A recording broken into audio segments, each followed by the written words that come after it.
के एक auto rickshaw वाला जो रेलवे स्टेशन के पास इस गरीब बस्ती के अंदर रहता है, साबड़े नाम का, जिसकी उम्र महज 27 साल बताई गई है।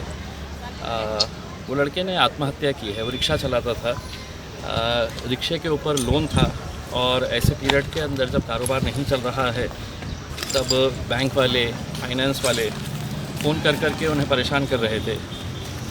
ऐसे हालत में उससे बर्दाश्त नहीं हुआ और उसने फांसी लगाकर आत्महत्या कर ली। तो ऐसे साबड़े जैसे बहुत सारे लोग हैं जो आज इस परेशानियों से गुज़र रहे हैं। सरकार ने तो ये कहा है कि हम आपको रिक्शे वालों को 1500 रुपये देंगे, लेकिन अभी तक कितने रिक्शे वालों के पास ये 1500 रुपये आए, ये सरकार ने ही जवाब देना चाहिए। दूसरा ये है कि अगर पूरी तरह से अगर लॉकडाउन है, लोग सड़कों के ऊपर नहीं है, तो ऑटो रिक्शा अगर बाहर निकल भी रहे हैं तो उनको गिराक नहीं मिल रहे हैं। दिन भर बैठने के बाद 2-2, 3-3 मुश्किल से गिराक मिलते हैं, उससे अपना पेट भरेंगे या इंस्टॉलमेंट भरेंगे।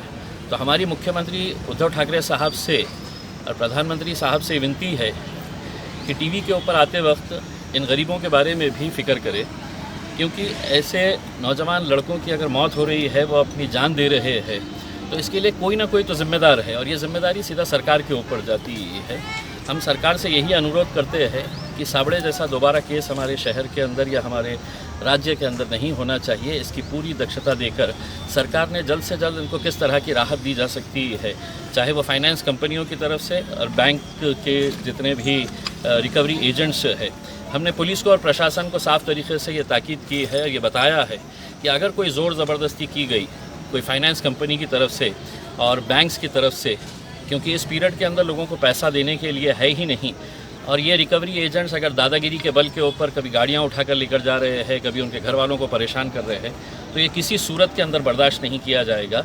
और इसके लिए पूरी तरह से स्थानिक प्रशासन और स्थानिक पुलिस इसके लिए ज़िम्मेदार रहेगी। हमने लिखित रूप के अंदर दिया है, तो हम उम्मीद करते हैं इसके ऊपर जल्द से जल्द है तो प्रशासन कोई ना कोई कार्रवाई। सर, आज की मीटिंग का बायकॉट क्यों किया आपने?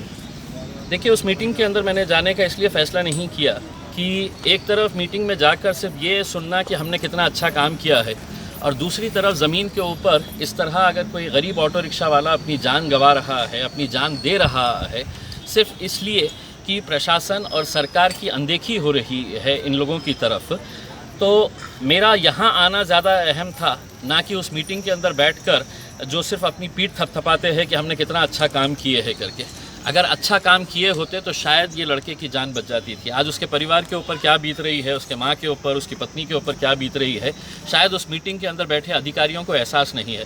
मैं उन लोगों से भी ये अनुरोध करना चाहूँगा कि एक बार यहाँ पे निकल कर आए और देखें इन लोगों की हालत कैसी है करके, तब आपको समझ में आएगा कि आप सिर्फ बयानबाजी जो करते हैं और ज़मीनी हकीकत के अंदर कितना फ़र्क है।